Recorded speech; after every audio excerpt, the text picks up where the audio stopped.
Starhaft Mahayawastang Yahara Kumaya.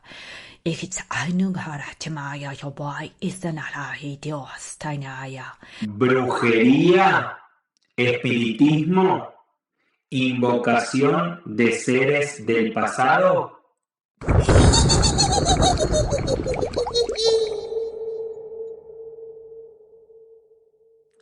Todo lo que no conocemos puede generarnos temor. Eso pasa con las constelaciones familiares. Quédate aquí para conocer de qué se trata esta técnica terapéutica. HDP. Hora de pensar.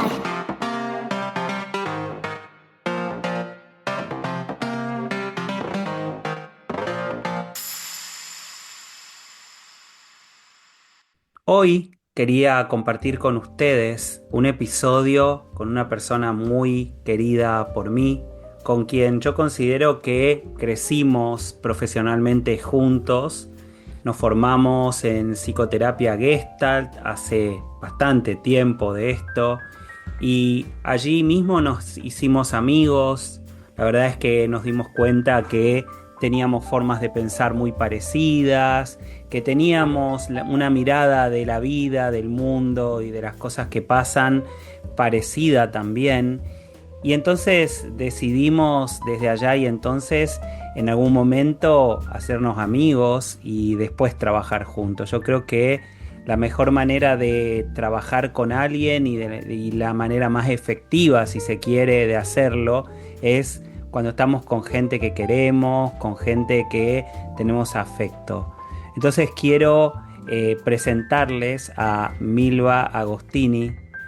Milva es, como les decía, licenciada en psicología. Se formó conmigo en psicoterapia gestáltica en la Asociación Gestáltica de Buenos Aires y además de ello es una especialista en grupos. Nosotros hemos compartido durante casi 15 años o 15 años grupos terapéuticos ininterrumpidamente. La verdad es que fue una de las experiencias más enriquecedoras en mi formación profesional y como después de 15 años de trabajar juntos, más toda la formación, no vamos a ser amigos, ¿no?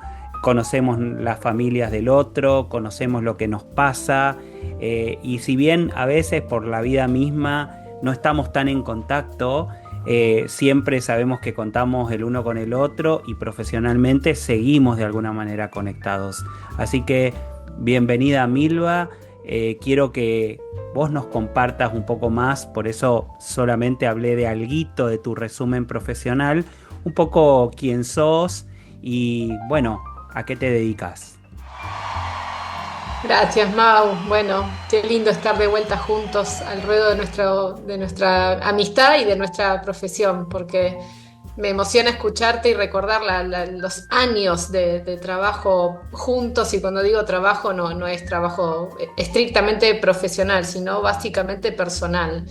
Los dos nos formamos, como vos contabas, en Gestalt, y después yo tomé un camino que profundicé en mi trabajo profesional, que va por el lado de las constelaciones familiares, pero ambos tienen esa esencia humanística y existencial que nos invita a trabajarlos para trabajar. Entonces me encuentro hoy con vos y digo, ay, qué lindo tanto recorrido de trabajarnos y trabajar, ¿no? De estar todo el tiempo como tejiendo lo propio junto con lo que sucede en el consultorio, y ahí resuena en esto que vos decías de crecimos juntos. Así que feliz de estar hoy acá compartiendo esta hermosa charla de amigos. Por ahí en algún momento del podcast hasta parezca demasiado un mate entre amigos, y creo que eso también para quien nos escuche puede ser ameno.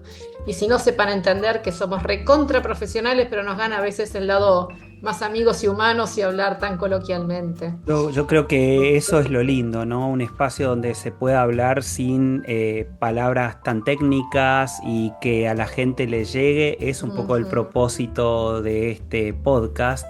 Y me hiciste pensar un poco que pese a que hayamos elegido caminos distintos, vos lo dijiste en cuanto a lo humanista, se unen, pero también yo elegí el camino de las parejas, de las familias, de la sexualidad, y de alguna manera se toca con el tema de las constelaciones porque tiene que ver con las familias, tiene que ver con los ancestros, tiene que ver con también nuestra historia, ¿no?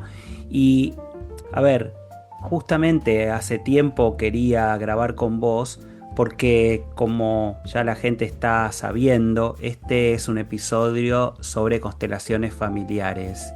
Y la verdad es que quiero que me expliques a mí, puedas contarle a la gente que está escuchando, en palabras lo más fáciles de entender posibles, qué significa constelación familiar. Porque es un tema controvertido, como en su momento fue la psicología para el mundo de la ciencia dura, que todo el tiempo critican, incluso hoy, digamos que parece que es medio brujería. Un poco lo mismo pasa con esto de las constelaciones familiares. Y yo siempre digo que, como en todo, hay gente que es chanta, hay gente que esto lo hace de una manera poco responsable en todos lados, no solamente en nuestras profesiones o en este caso en las constelaciones familiares. Entonces, lo primero que te pregunto es, ¿qué significa constelaciones familiares? Que nos cuentes la historia un poco de Bert Hellinger. A ver, voy a tratar de ser lo más práctica y sintética, porque como es algo que a mí me apasiona, me puedo quedar hablando 3 horas y media y no se va a quedar nadie a escucharnos. Entonces, tomo un poquito esto que vos decías, qué pasó cuando llegó la mirada de las constelaciones familiares al mundo de las psicoterapias, que fue similar a cuando llegó la psicoterapia al mundo de la salud. Generó como un quiebre de paradigma. Cuando Freud empieza a hablar del inconsciente, para los científicos eso fue un sacudón de cómo que hay algo que nos puede dominar y no está controlado, ¿no? Sí, es nuestro inconsciente. Y cuando llega Hellinger, digo yo entre comillas, porque Hellinger, si bien es el creador y el primero que difunde estas miradas transgeneracionales, él configura el modelo de las constelaciones familiares tomando otras investigaciones que ya venían abriendo camino. Él lo que hace es articular varias líneas que venían abriendo camino en lo terapéutico y agrega esta mirada transgeneracional, que es como un nuevo quiebre de paradigma, porque es empezar a tener una conciencia de que esto que nos sucede no me sucede solo a mí y no empezó cuando yo nací a la vida. Ya hay algo del alma familiar, así como la genética y que yo hoy tenga ojo celeste tiene que ver con mi tatarabuelo, también que yo hoy tengo una manera de estar en la vida, de afrontar mis dificultades y resolverlas, está en resonancia con toda mi historia familiar. No es lo mismo, yo soy hija de italianos, inmigrantes de posguerra, vos Mauri, judío, también inmigrantes de todo el holocausto. Entonces, tenemos maneras particulares de estar en la vida y resolver. Y si voy muy a lo sencillo, todos los argentinos, que somos una sociedad armada de crisol de tantas culturas, tenemos bien claro cómo es el estilo del español, del italiano, del judío, que no tiene que ver solo con las creencias, sino con las vivencias. En mi casa, hijo de esa descendiente de italiano, la comida no se tira. Y hace rato largo que, si yo soy muy consciente, no falta para comer, pero de todas maneras la comida no se tira. Y lo digo muy concretamente para que se entienda en el sentido de mi familia tiene una historia que atravesó un evento traumático que dejó una huella y esa huella sigue estando presente en mí.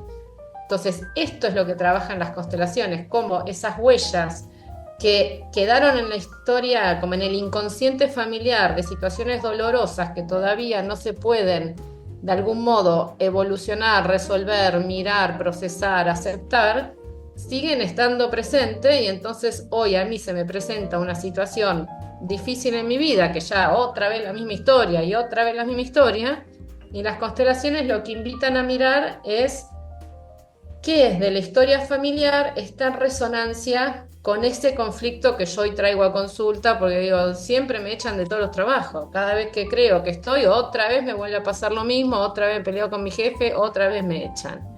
Por dar un ejemplo, que es el primero que se me ocurrió a la cabeza, que después, entrando, ahora voy a contar un poquito cómo es la dinámica o el dispositivo de trabajo, pero digo, como ejemplo en el aire, me echan siempre en el trabajo y por ahí hay un trauma, una memoria pendiente en la familia de un estafador. Y entonces algo de eso entra en resonancia conmigo y en mi intención de compensar la culpa familiar, yo hago el contrapeso. H, D, P. Hora de pensar. ¿Por qué esto no se puede llegar desde una psicoterapia, por ejemplo, ¿no? Porque un poco en la psicoterapia lo que se trata es de ver aquello traumático y a partir de entrevistas, a partir de trabajar con el paciente, incluso con técnicas, muchas veces, digamos, se llega a la conclusión de que hay algo de la historia que puede estar, digamos, repercutiendo en el presente, ¿no? Y se trata también de sanar esto.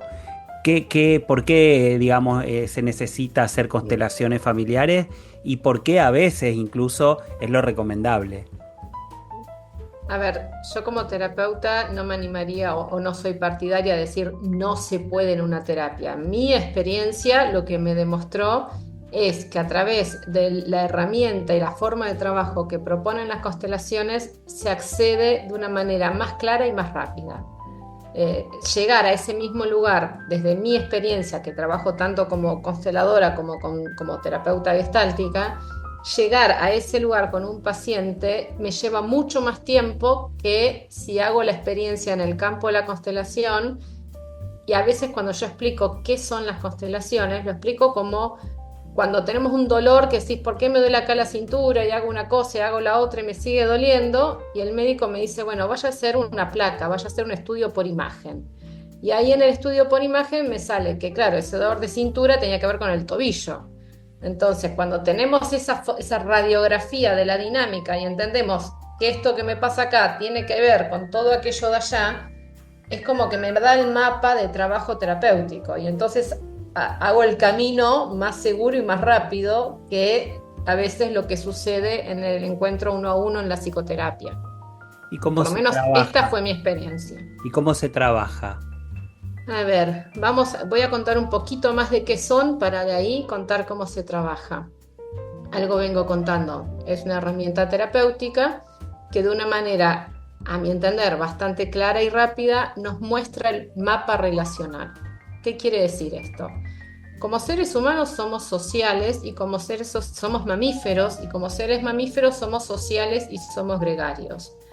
¿Qué quiere decir? Somos seres vinculares, no somos entes aislados, somos en tanto nos relacionamos. Y en esos patrones relacionales aprendemos maneras de estar en la vida más efectivas o más difíciles o menos adaptativas, podría decir. Esos patrones relacionales, si nos miramos como seres mamíferos, vinculares y sociales y nos vamos a nuestro origen, nuestro molde madre primario fundante de la vida es la tríada mamá, papá y yo. Y de ahí, como si fuera que estamos tejiendo una trama, se empieza como a ampliar mi mapa relacional y voy aprendiendo formas de relacionarme y de estar en la vida. Esto que yo decía, bueno, yo aprendí en una familia italiana de posguerra y hay formas mías de estar en la vida que están en resonancia con aquello de la historia, porque de ahí viene mi trama relacional, que en algún lugar yo diría, viene de mi papá en ese sentido, pero a la vez mi papá viene de mis abuelos y mis abuelos de su propia historia, y todo eso está presente a la hora mía de salir a la vida y resolver. Entonces, teniendo esta mirada de que trabajamos sobre mapas relacionales, ¿cómo se trabaja en una constelación? Viene el consultante planteando una problemática que puede ser, otra idea que se me ocurre en el aire, que son propias de experiencias de trabajo, ¿no? No logro quedar embarazada. La consulta de una mujer o de una pareja que está buscando ser padres y no logra quedar embarazada. Empiezo a hacer una entrevista para poder tener la situación actual en claro y ver cuál es la historia, que no tiene que ver con, no sé, cómo está la pareja y qué consultas médicas hayan hecho, sino toda la historia en su familia de cómo fue la llegada de distintos miembros al sistema. Y ahora tendría que explicar, en un ratito les puedo contar un poco sobre los órdenes del amor, que es lo que está implícito detrás de esto que les estoy diciendo. Entonces yo hago esta entrevista y en función de la entrevista voy haciendo hipótesis de relaciones en conflicto. Si alguien viene a plantearme que no puede quedar embarazada, probablemente a mí como hipótesis se me ocurra mirar la dinámica de pareja y la relación con las mujeres de la familia, en esa mujer que consulta. A veces puede suceder que nos vamos más por el lado del linaje femenino, porque algo de la entrevista a mí me da la pauta de que esto tiene más que ver con algo de la historia que con algo de ese vínculo actual. Y entonces ahí empiezo a consultar, bueno, cómo fue la historia de tu mamá, cómo fue la historia de tu abuela. Y algo que las constelaciones familiares nos enseña es lo que antes, hace un ratito adelantaba, los órdenes del amor, que así lo llamó Hellinger, a las leyes vinculares que regulan los vínculos entre personas. Así como existe la ley de gravedad que regula la fuerza de caída, también hay leyes que regulan las relaciones y que cuanto más nos sintonizamos con esas leyes y más las respetamos, nuestros vínculos tienen más fuerza y entonces la energía vital fluye más. ¿Qué estoy diciendo con esto? Respetar esas leyes para que nuestros vínculos tengan más fuerza no tiene que ver con el romanticismo de para que mi pareja sea hermosa y con mis hijos me lleve divino y la vida sea color de rosas, sino que está en estrecha relación con el concepto del fluir de la vida, en cuanto más, como si estuviéramos pensando las mangueras de un jardín, que cuanto más destapadas están, la energía, el agua fluye con más fuerza. En cuanto yo empiezo a trabar esa manguera porque empiezo a no respetar alguna de estas leyes, bueno, el agua sigue pasando, pero sigue pasando así como más apretadita, no sé, yo sigo trabajando, pero bueno, mi trabajo no termina de florecer tanto porque le falta fuerza vital. Respetar las leyes, por ejemplo, sería perdonar, sería aceptar, ¿qué sería? Tiene más que ver con el asentir. Estas tres leyes de las que habla Hellinger en Los órdenes del amor es la pertenencia, la jerarquía y el dar y el tomar. Como en tanto respetamos estas leyes, el sistema sostiene el equilibrio, el sistema familiar o el sistema en el que estemos inmersos en la relación sostiene el equilibrio, y cuando el sistema está en equilibrio, la fuerza va hacia adelante en el sentido de la vida. HDP, hora de pensar. La pertenencia es una ley que nos propone que todos los que llegan a un sistema y todo lo que sucede en un sistema familiar tiene derecho a ser. Si yo excluyo, si yo niego que hubo otro hijo que llegó al sistema y decidimos interrumpir ese embarazo, o hubo un accidente X y esa vida no siguió adelante. Sí, o una persona que se suicidó y la familia lo tapó, digamos, o lo hizo pasar por otro lado. O en otras épocas mucho más prejuiciosas que las actuales, supongamos, las homosexualidades eran excluidas y entonces ese tío dejaba de ser parte de la historia familiar. Y entonces todo eso que se excluye es como una energía que queda afuera, que está ahí queriendo volver a entrar para equilibrar. Entonces, si yo sigo con esta explicación que estaba tratando de dar como ejemplo de la consulta de alguien que no puede quedar embarazada, si en el sistema hubo exclusiones de embarazos o de nacimientos que no prosperaron, eso es un dolor que quedó en la historia familiar que necesita ser reconocido. Ahí cambio esto que vos traías, Mauri, de perdonar. No tenemos nada que perdonarle a los que estuvieron antes, sino poder mirar y asentir, aceptar que en ese momento mi abuela, en esa circunstancia, lo único que pudo hacer es dar ese hijo en adopción porque era menor de edad, había quedado embarazada de su novio del pueblo, y si se enteraban que había quedado embarazada, la familia quedaba excluida de la cultura. Entonces, novelas hablo, ¿no? Pero esto sabemos, hemos escuchado estos casos de se la mandaba a vivir a otra provincia y volvía al año siguiente como si acá nada había pasado, y quedaba algún hijo dado en adopción, que eso en el alma familiar, en el alma en ese momento de esa mujer o en la historia familiar, eso no es inocuo, no es lo mismo que haya sucedido a que no.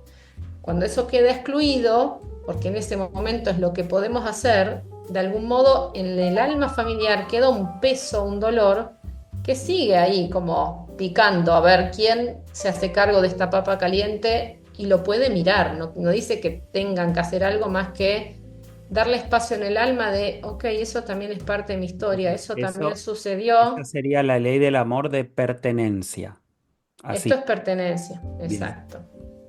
Otra que resulta muy divertida es la jerarquía, que yo a veces la explico como que en la familia se empieza a jugar al juego de la silla y terminan sentados todos en cualquier lado. La jerarquía lo que plantea es que cada miembro del sistema llega con una función en particular. Si yo llegué para ser hija de mi mamá, no soy mamá de mi mamá, ni amiga, ni hermana, ni pareja, soy hija. A ver, alguna vez, Mil, me tocó atender a una paciente que, como digamos que muchos años después se enteró que la madre en realidad era su hermana. Fue criada por su mamá como hija de ella, pero en realidad quien era su madre era su hermana mayor. Claro. Bueno, y seguramente verías un montón de disfuncionalidades en el sentido de que por algún lado su vida una y otra vez se trababa, como que vos trabajabas, avanzabas un montón y tipo juego la boca, volvemos a empezar. ¿Sí? ¿Qué pasó? Que veníamos tan lindo en el proceso terapéutico, habíamos llegado hasta acá y otra vez 4 escalones para atrás. Bueno, ahí muchas veces es sospechar a ver cuál de estos órdenes se está omitiendo, porque esa hija que vos me contás, o esa hija que jugaba de hermana que no jugaba el rol de madre, lo que empieza a pasar es como que si vuelvo a esta imagen de la trama, ¿no? Como si el hilo lo tiramos para atrás, generamos un agujero en el tejido, ¿no? Si yo vengo tejiendo, haciendo un punto particular y de golpe el hilo este que tocaba estar acá, lo mando 3 escalones para atrás, me queda un agujero y no da lo mismo. Nos queda igual el pullover si le hago un agujero. Entonces, si yo no juego mi función de hija, porque tengo una historia donde cuando yo tenía 5 años, mi papá fallece, mi mamá queda sola a cargo de niños y entonces, como yo era la mayor, me pongo como de aliada con mi mamá a cuidar de mis hermanos, a cuidar a ella, a ocuparme de cosas, a ser reobediente para que mamá esté contenta y no se ponga triste porque perdió a su compañero. Que entiendo que como niños, en circunstancias así, es bastante probable que algún hijo tome ese rol. Pero si eso finalmente algún día no se para la pelota, se mira y se reconoce, y entonces yo como hija puedo aceptar mi lugar y no ocuparme de salvar a mi mamá para que ella pueda superar el dolor de la pérdida de su compañero de vida, mientras yo me quede en ese lugar, no estoy en mi lugar. Y si yo no estoy en mi lugar, por ahí quiero armar una pareja y las parejas de todos los novios me duran 3 meses. Y sí, porque en el lugar de al lado mío no tengo una silla vacía, tengo a mi mamá con el duelo por mi papá. Entonces, las parejas son touch and go o toco y me voy o lo que fuera, ¿no? Digo, queda ahí la cosa. Porque no estoy ocupando, y muchas veces vemos estas dinámicas de padres que se ponen a la altura de los chicos para discutir, o abuelos que no respetan el lugar de los padres y se ponen a decirle a los nietos lo que tienen que hacer o a retarlos en vez de jugar en rol de abuelos. Cuando jugamos ese juego de la silla, si volvemos a hacer esta mirada como bien desde la física del equilibrio, se empieza a inclinar la balanza para cualquier lado y nos caemos todos al final, ¿no? Empezamos a trastabillar en la vida. Ujú. Y la última de las reglas que tiene que ver con estas leyes que regulan los vínculos es ser conscientes que todos somos igualmente responsables del dar y el tomar, que ese equilibrio lo alimentamos y lo sostenemos entre todos. Solo hay una excepción cuando somos menores, cuando somos hijos, que los adultos dan, esencialmente los padres dan, porque los padres nos dan la vida, y nosotros no podemos devolver hacia atrás algo tan grande como la vida. Esto probablemente tenga que ver, perdón, con algo que yo digo y vuelvo a decir tanto en las terapias como también a veces cuando doy alguna charla de la incondicionalidad, digamos, que el único vínculo saludable que cuando es incondicional es de los padres para con los chicos, pero nunca, digamos, de los chicos para con los padres. Me parece que, digamos, en toda otra relación se necesitan condiciones para que el vínculo sea saludable. Sí, y vos lo verás mucho, Mau, en las parejas también. Esas parejas que se creen ese amor romántico incondicional. No, incondicional, no. O sea, la única incondicionalidad. Y te digo que con años ya de experiencia o madurez profesional, hasta empiezo a sospechar de esa incondicionalidad de los padres en el buen sentido. Porque, ¿qué te iba a decir con esto? Sí, yo ante mis hijos, por supuesto, mi amor es incondicional. Pero tengo una expectativa y ahí es donde digo no es tan incondicional. Porque ¿qué esperamos los padres? Que nuestros hijos hagan algo bueno con su vida. O sea, yo te doy este regalo enorme, el mejor regalo que te puedo dar, que es la vida. Y no espero nada a cambio en cuanto a que me lo devuelvas. Pero sí espero que hagas una buena vida. Es verdad, tenemos expectativas y por supuesto, hasta diría, me ha pasado a mí, cuando alguno de mis hijos hace algo que no corresponde, yo siento en mi ego, ¿no? Esta cosa de, es mi hijo, ¿cómo un hijo va a hacer tal o cual cosa? Ahora, también digo, pienso en esos casos donde un hijo comete un crimen o donde un hijo hace determinada cosa. A ver, por más que incluso decidamos no tener vínculo con él, en nuestro corazón siempre vamos a estar pensando, por más que nos peleemos con un hijo a muerte, cosa que pido por favor que no suceda, digamos, que se evite en lo posible, porque es muy doloroso para los dos lados. La verdad es que esa incondicionalidad trasciende lo que hagan o dejen de hacer. El amor trasciende, entonces sí que hay un amor incondicional. Lo que no es a veces tan incondicional es la relación, ¿no? O sea, hay algo donde, bueno, sigue mi amor, pero yo elijo no estar en relación. Por algo eras mi coterapeuta, ¿viste? Por algo te elegí, porque tenés esa capacidad de explicar estas cosas, ¿eh? Sí, a mí me gusta explicar, soy muy práctica y por eso a veces me voy muy por las ramas.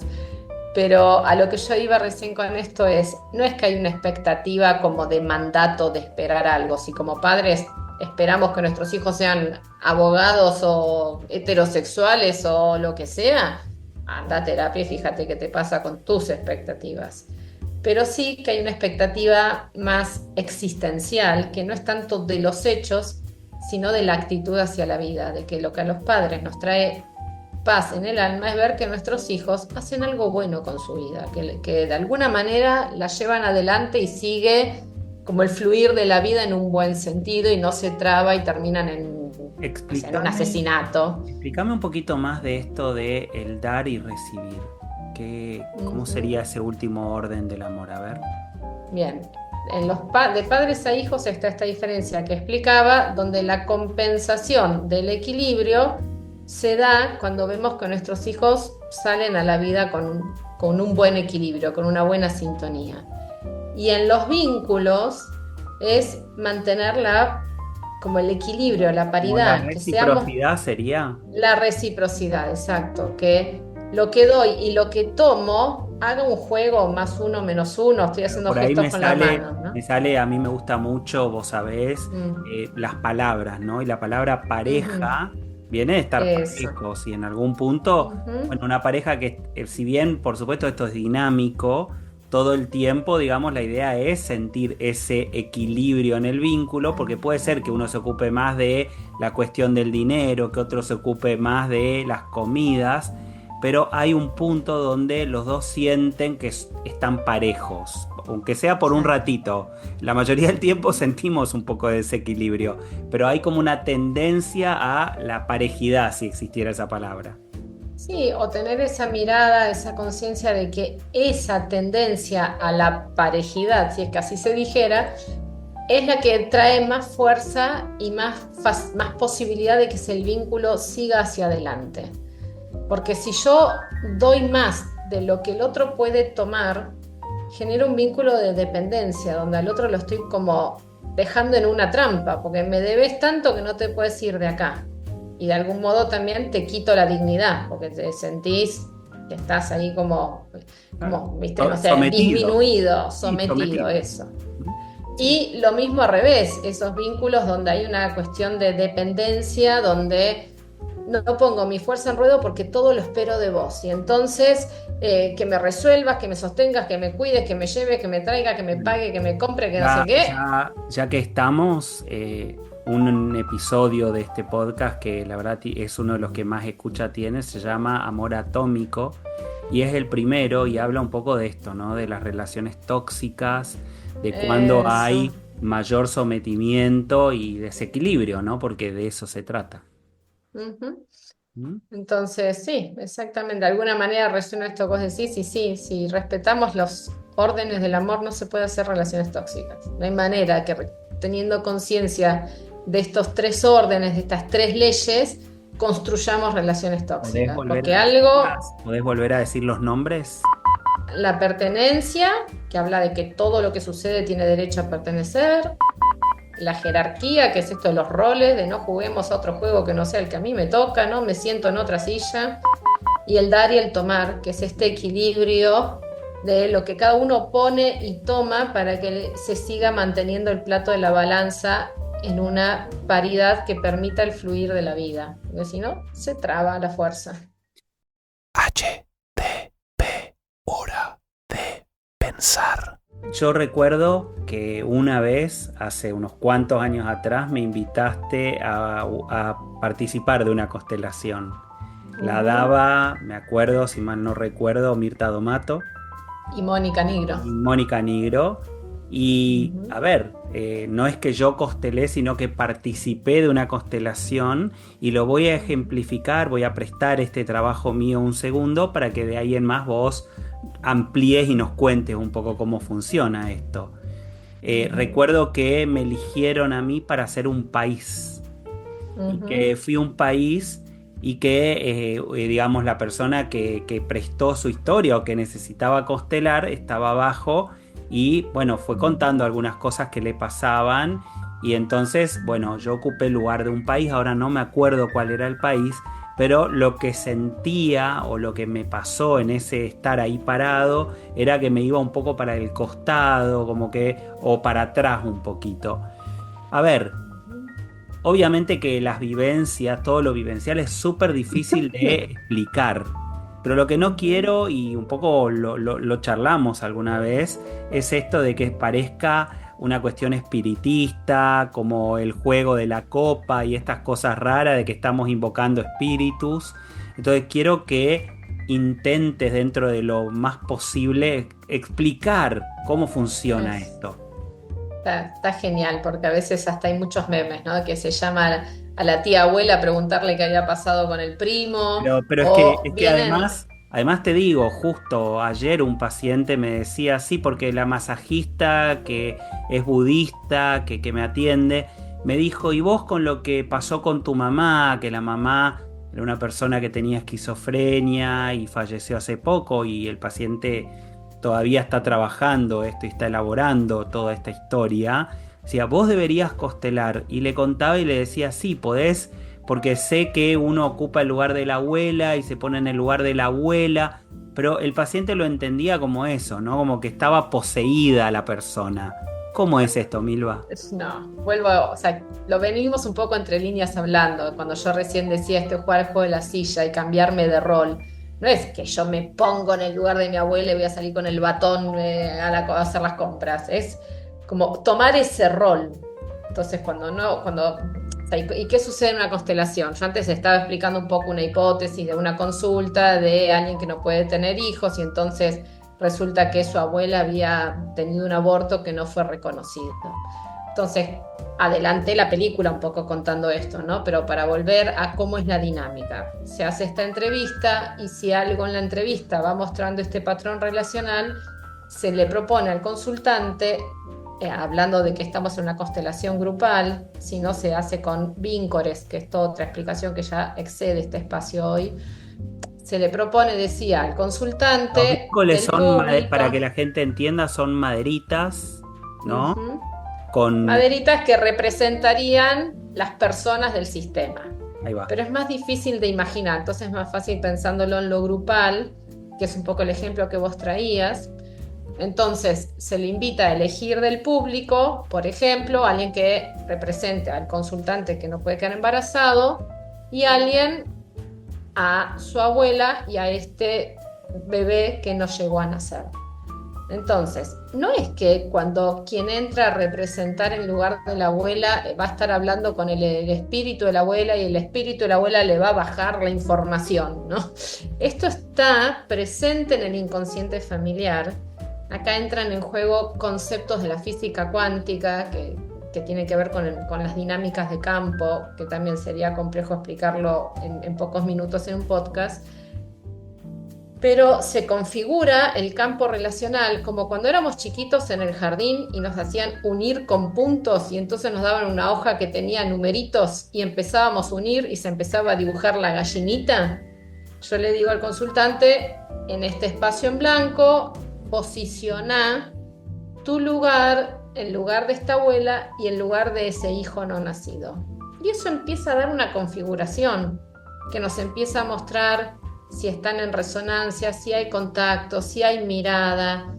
Los representantes también empiezan a compartirnos sus sensaciones emocionales o físicas, qué cambió de cuando estaba sentado en el público a cuando me eligieron y me paré acá. Y eso que le empieza a pasar al consultante, perdón, al representante, está en resonancia con la historia de quien está trayendo la temática. ¿Cómo pasa eso?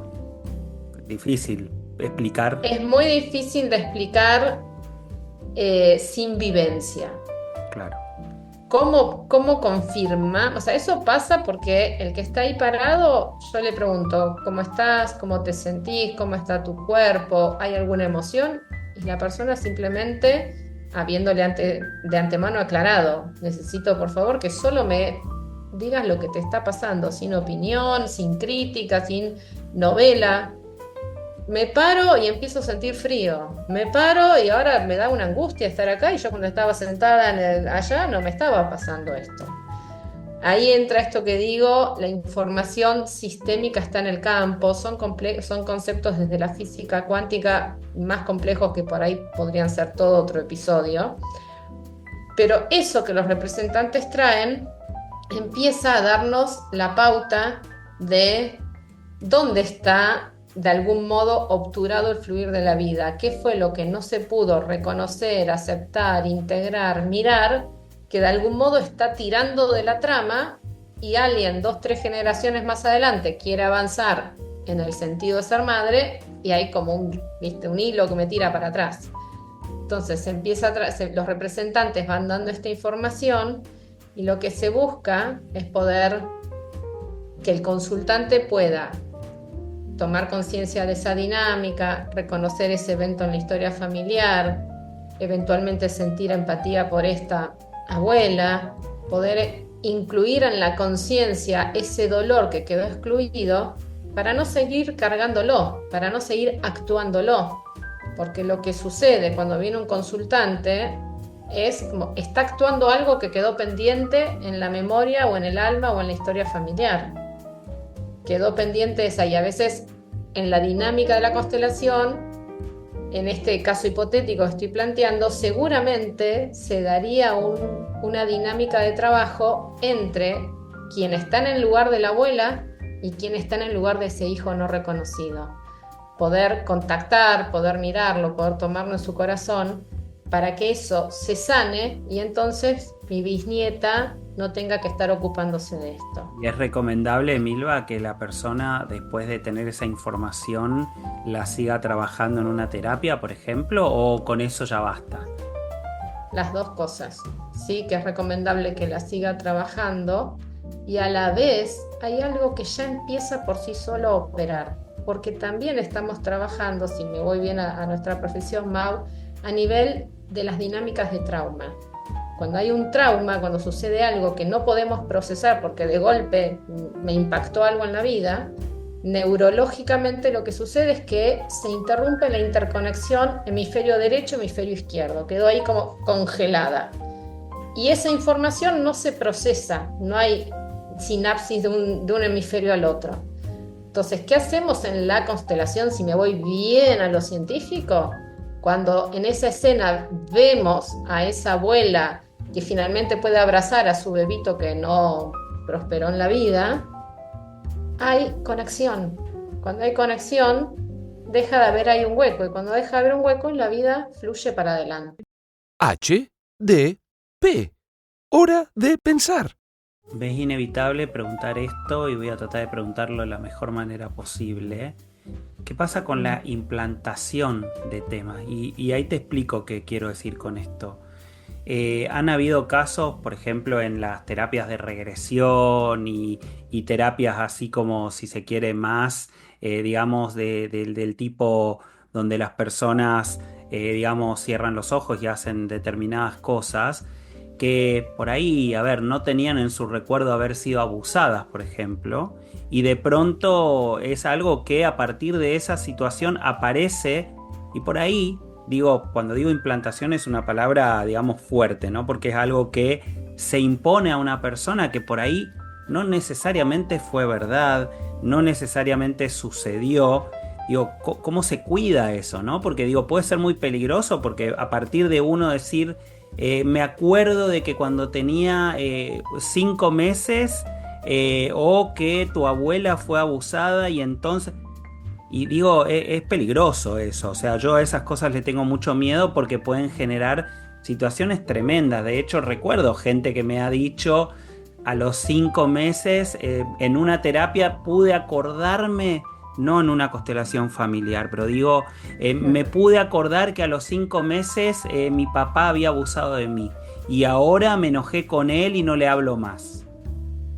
A ver, son el caso puntual de ejemplo, ¿no? Mi papá me abusó y ahora no le hablo más, es muy complejo. Vamos a dar un ejemplo similar, un poquito más simple para que se pueda entender un poco en la línea que te venía contando de lo traumático. Cuando vos decís implantación, a mí me suena de otra cosa. Una cosa es cuando el paciente, el consultante, el dueño de su propia vida, viene y dice, en un trabajo terapéutico, en sesiones en terapia, me acordé o recuperé una memoria que estaba en mí perdida. Cuando eso sucede, yo lo leo desde lo que explicaba recién de lo traumático.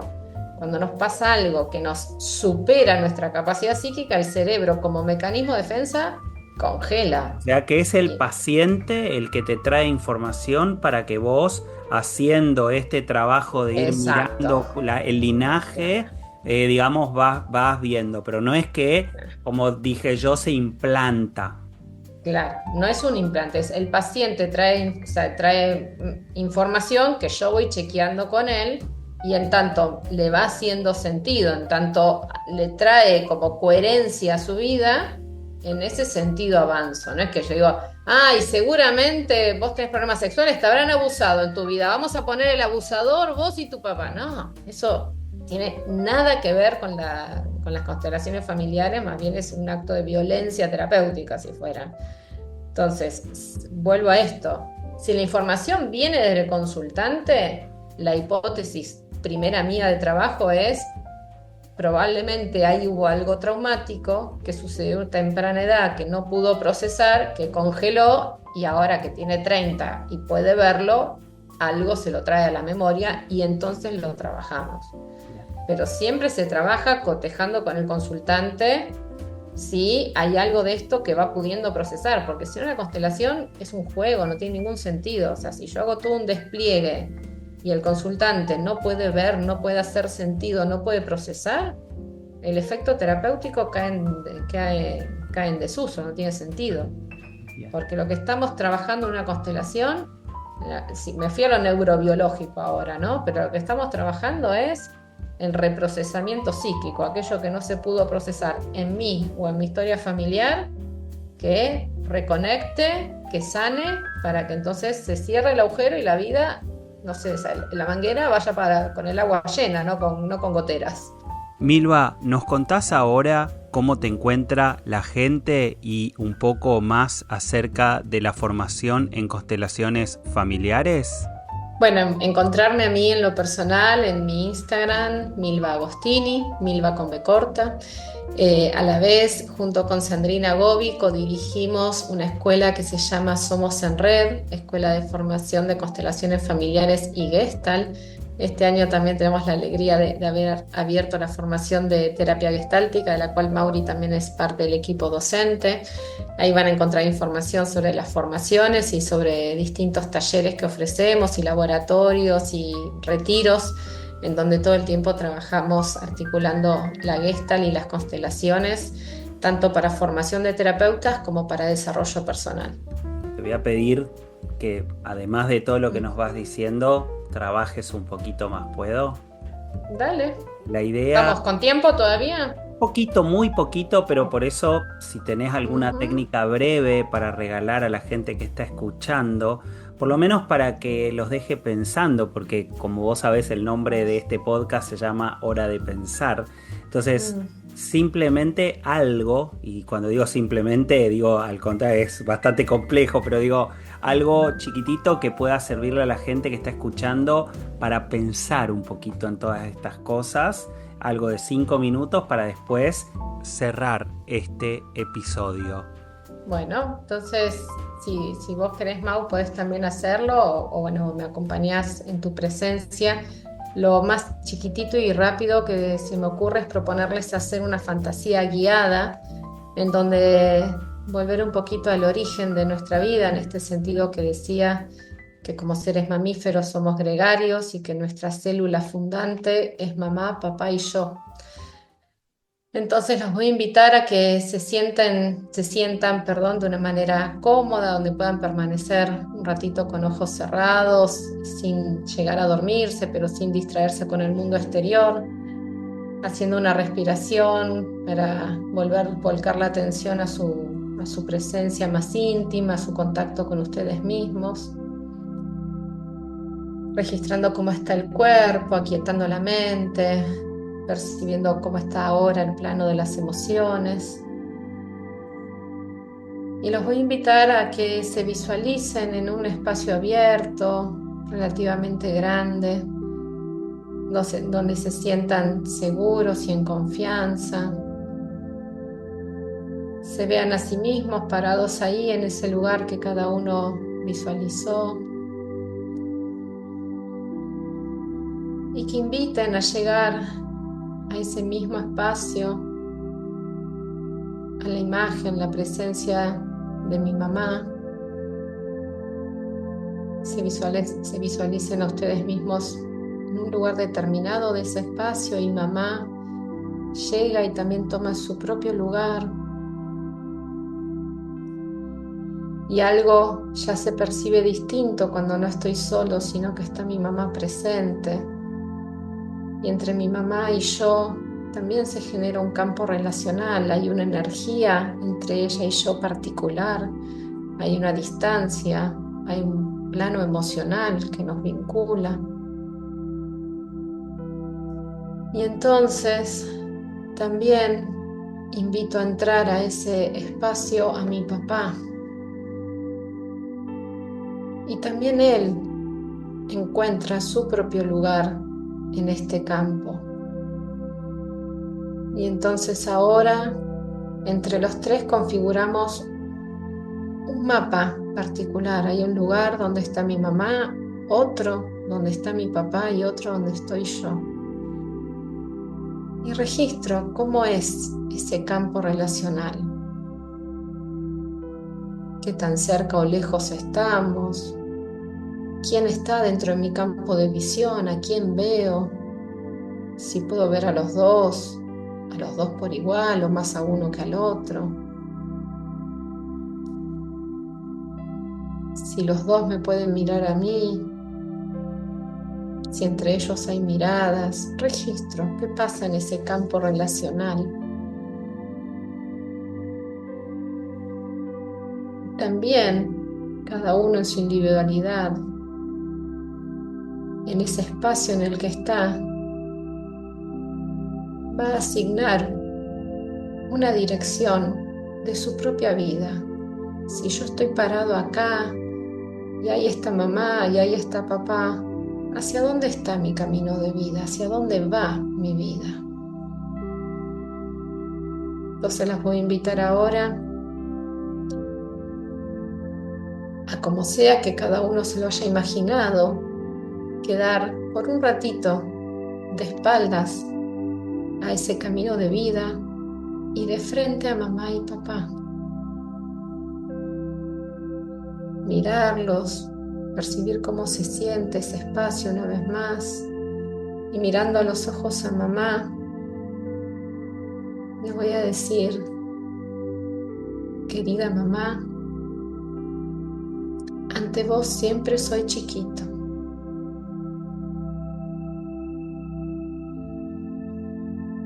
Gracias por la vida que me diste.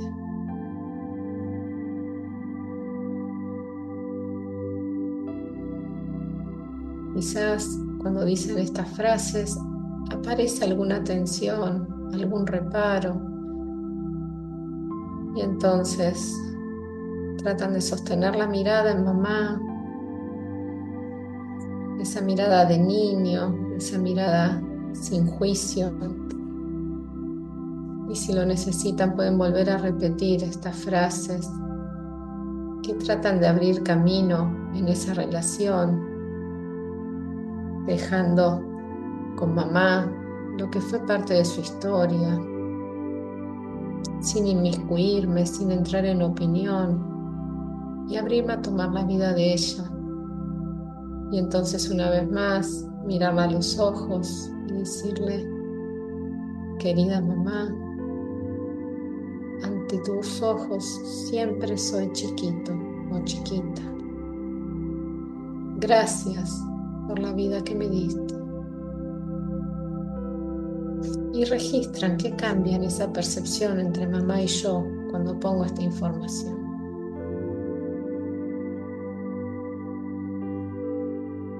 Entonces, si hay espacio, ahora van a llevar la mirada hacia papá,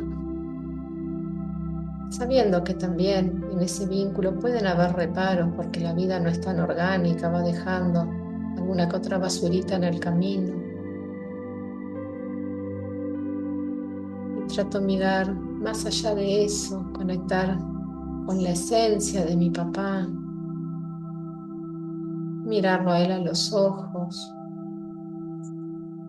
y también decirle: querido papá, ante vos siempre soy pequeño.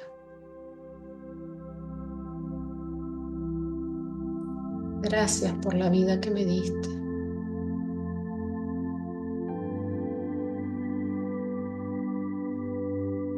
Registran qué pasa cuando ponen esa información en el campo vincular, no desde la cabeza, sino desde el alma, si hay un genuino lugar adentro mío para de algún modo bajar la cabeza ante mamá y papá, sentirme pequeña, pequeño, y decirles: gracias por la vida que me dieron. Y van a oscilar la mirada entre mamá y papá, como si pudieran seguir repitiendo ese gracias a través de sus miradas.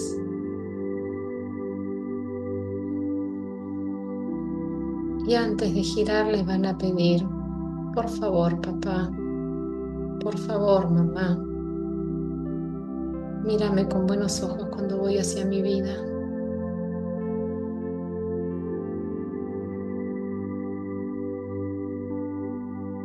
Por favor, mírame con buenos ojos cuando lo hago a mi manera. Gracias. Y ahora cada uno se va a fijar si genuinamente sienten desde el alma el impulso de girar y mirar hacia sus propias vidas, hacia ese sentido en el que ubicaron el camino de vida, sintiendo la presencia de mamá y papá, sintiendo esa gratitud y esa buena mirada, y desde ahí cada uno mirar su propio camino de vida y registrar qué fuerza tienen ahora para seguir avanzando. Y si así lo sienten y hay fuerza, animarse a avanzar y mirar en el horizonte sus propias vidas, sintiendo esa presencia detrás que sostiene, que acompaña y que está en una buena sintonía con lo que ustedes quieran.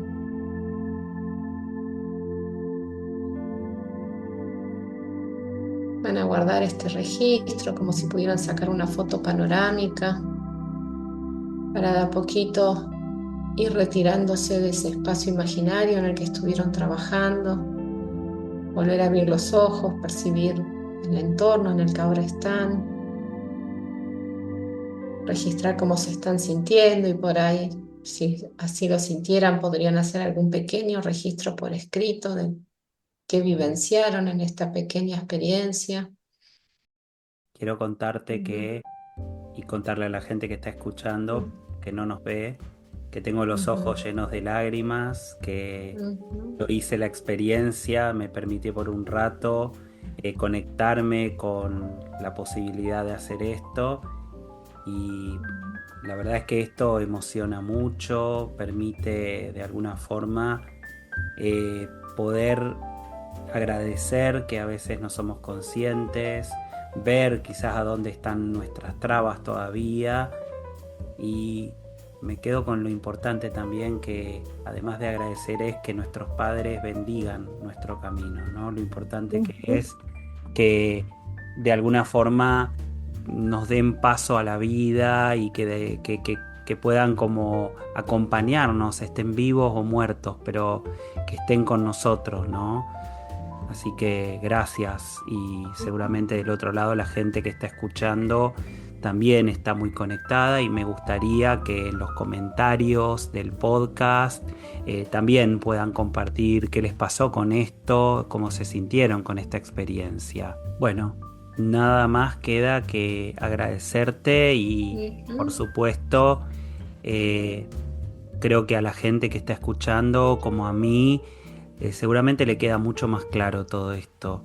¿Querés decir algo, alguna frase, regalarnos para cerrar este episodio? Sí, algo bien esencial, algo que nos enseña nuestro maestro en constelaciones, Bert Hellinger, que es: primero está el orden, después está el amor. Que en tanto estos órdenes que hoy les expliqué se respeten, el amor fluye. Que el amor no es el romántico, sino la fuerza de vida, ¿no? Si nos ponemos en sintonía con las leyes que regulan el orden de los vínculos, el amor fluye y los vínculos son buenos. Cuando estamos en esa sintonía, esto que decía antes, no hay vínculos tóxicos. Si hay vínculos tóxicos, alguna de estas tres leyes la estamos pifiando. Así que primero el orden, y cuando hay orden, después hay amor. Gracias. A vos, Mau, hermoso esto. HDP. Hora de pensar. Qué episodio, ¿no? Solo resta por contarles que si quieren encontrarme en redes, me pueden buscar como El Psicólogo y Sexólogo en Instagram, o poniendo mi nombre, Mauricio Strugo. Antes de irse, por favor, desde donde estén escuchando este podcast, pónganle seguir, y si les gustó el episodio, recomiéndenlo. Además, acuérdense que hay un montón de episodios disponibles. Poco a poco, HDP, Hora de Pensar, va creciendo. Yo lo hago desde mi casa con una computadora y un micrófono, pero con mucho, mucho amor. Así que para mí es muy, muy importante que me devuelvan algún comentario sobre los episodios, que puedan recomendarlo y también que puedan buscar la manera de apoyarlo. Por ahí se les ocurre algo desde donde están escuchando, para algún auspicio, para que este espacio crezca cada vez más. Muchísimas, muchísimas gracias por haber llegado hasta acá. Hasta la próxima. HDP. Hora de pensar.